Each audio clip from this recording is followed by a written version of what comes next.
What's going on YouTube? What's going on everyone? This is Dr. Ironbat Prime 2.0 with another retro review, and I thought I'd do a review on the movie Man of Steel, which came out nearly 10 years ago at the point in time I'm videoing this.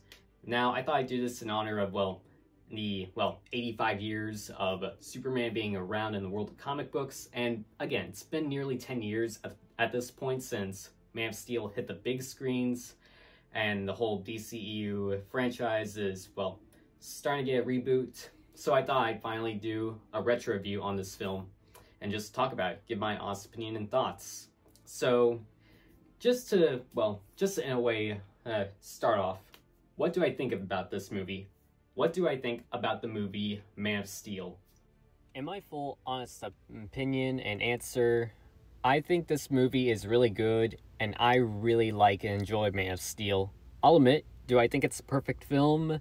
Not really. Do I think it's the best superhero movie, Superman movie, or even DC movie to come out in the past decade or so? Well, not 100%. I mean, it's enjoyable. I really like it. I really enjoy it. I mean, it's not perfect here and there for obvious reasons, but I think this is a fresh start and a perfect Superman movie because, let's just say there's some little things here and there that may have some gripes, but hey, everyone's entitled to their own opinion. And I think that this is a good Superman movie. It's very modernized, it's very, different from past Superman movies, and again, I like how it turned out here and there. I mean, in my opinion, sure it does have 50% on Rotten Tomatoes last time I checked, but besides that, the music composed by Hans Zimmer was spot on perfect. Camera angles were really good. The costumes are 100% great. And again, there's some little things to love and enjoy about this film. Sure, we did have, the good old Christopher Reeve Superman movies back in the day, but they're a little outdated. And this one, again, I like how it's very modernized, and, again, it's just a Superman film to enjoy here and there, and I think lots of Superman fans would love and enjoy. And, this is what would start it all when it comes to DCEU, and what started a franchise. And the casting is all around good here and there, and visual effects are good, and again, there's some good things to enjoy here and there. Again, may not be 100% perfect, there's too much action here and there, but when you get past all that, and some, things that are a bit too intense, it's all around a good film, and just something to enjoy, introduce people to. And heck, I haven't even seen this movie on the big screen. I saw it when it hit on demand, and or I bought it on DVD and watched it at home. But again, this was a movie that came out in 2013, and I was pretty focused on, Iron Man 3, Thor the Dark World, and just other movies that came out in 2013. Heck, it may not have been a box office. This isn't really a movie that everyone's gonna nonstop talk about. But hey, it's a good movie to chat about and bring up, and heck, even have a movie night with friends on. But yeah, again, it's not 100% perfect, but there are some little things to enjoy here and there. But I guess one of those little things that wasn't 100% perfect, the flashbacks.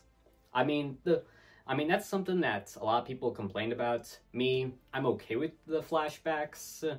We don't really need a full 1 hour of Superman just spending his whole prototype stage of being in school, learning about his powers, or even being on the farm.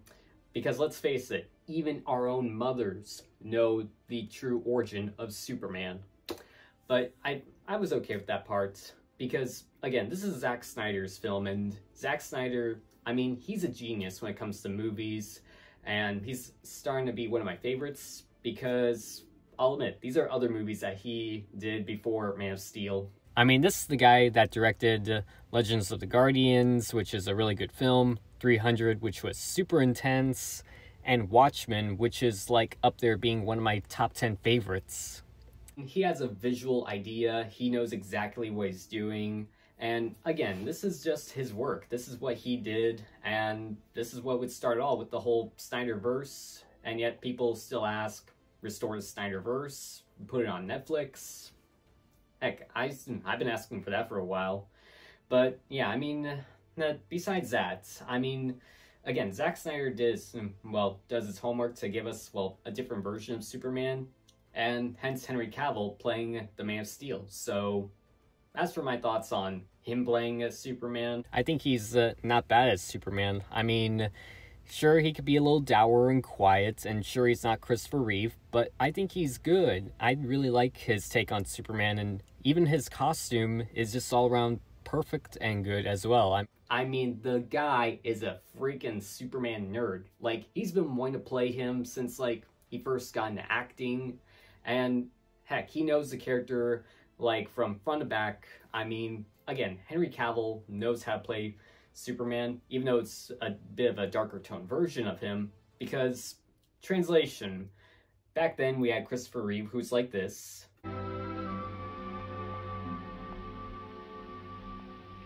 Who are you? A friend. And now, here we have this. Absolute virtue. I'll take you in without breaking you, which is more than you deserve. Sure, maybe dark and brooding, but hey, that's what makes this Superman a lot more different. And again, the costume is spot on perfect, and I love how it turned out. I really love the details and everything. That's what we're seeing a lot with superhero costumes these days.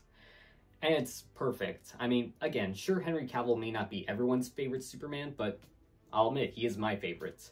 But not only he is great, but the rest of the cast, I mean, they're all great as well. Of course, you have the amazing Amy Adams playing Lois Lane. You also have Diane Lane playing Martha Kent, who is really good as well. But you even have Kevin Costner playing Jonathan Kent, aka Superman's father. And you even have Russell Crowe, aka Jor-El, aka Superman's Kryptonian father, which was spot on. And of course, Lawrence Fishburne playing Perry White. I thought they were spot on and perfect, and I like the roles and their takes on just being their characters and all. And again, these are all perfect actors that I really love and enjoy. But of course, have to talk about the villain. And of course, you have the villain General Zod, played by Michael Shannon, who's just all around perfect and good. This is a perfect villain to, like, Superman to actually go toe-to-toe and fight with, instead of, well, someone using, like, weapons or just throwing kryptonite at Superman. And, well, again, full-on brawl and fights. I mean, sure, yes, the fight scenes were a bit intense and not really just, well, was a bit out of hand, but that's what makes this Superman movie so different from others. I mean, the fight scenes were a bit, again, they were intense, but this is what Zack Snyder was going for, and this is what makes it a little more, like, dark and brooding, and, well, taking small elements of Superman from comics and other recent things. And, well, let's face it, in every other past Superman movie and cartoon, it's always like Luthor. I mean, no offense, but, I mean, again, we got to see Superman, like, actually go toe-to-toe, like, full-on brawl and fights and just throw some punches here and there, and it was crazy insane. But I will admit, it was a bit intense that Superman ended up killing General Zod, so it was either he kills Zod or Zod kills a family, but also either he kills him or he'll just start all over again on trying to turn Earth into Krypton. So yeah, pretty intense and pretty crazy. Wrapping my thoughts to a close, again, Man of Steel may not be the best Superman movie. Heck, I'll admit, it's nowhere in my top 10 favorites, but it's a good movie. I really like it and enjoy it. And it does sadden my heart that we may not see Henry Cavill as Superman again. I mean, they had plans for a Man of Steel sequel a while back, and who knows if, like, well, Superman, well, Legacy will have something kind of connection with Man of Steel, which is coming in a couple of years. But in my honest opinion, again, Henry Cavill is just my favorite Superman, and, well, who knows, maybe we'll see him as these versions of Superman. I mean, who knows, maybe he'll play Kingdom Come Superman, or even, if they ever do a Batman Beyond movie, have him come in as, well, Superman with the black and white suit.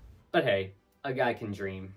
Because, again, it does sadden my heart that the whole Snyder Cut and the whole Snyderverse and everything from the ground up, from Man of Steel to the upcoming Flash movie, will start to reboot everything.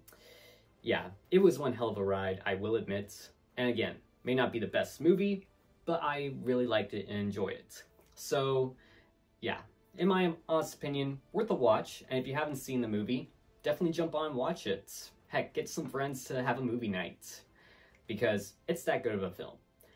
And just to wrap up on this video, thank you guys so much for watching. Don't forget to subscribe, like, comment, and also hit the thumbs up. And also don't forget to, well, hit the bell so that way you guys are notified for my next video. But also don't forget to follow me on all my social media stuff, which is just right here. And I just might follow you guys back. But till next time, guys, this is, well, Dr. Iron Bat Prime 2.0, out and about.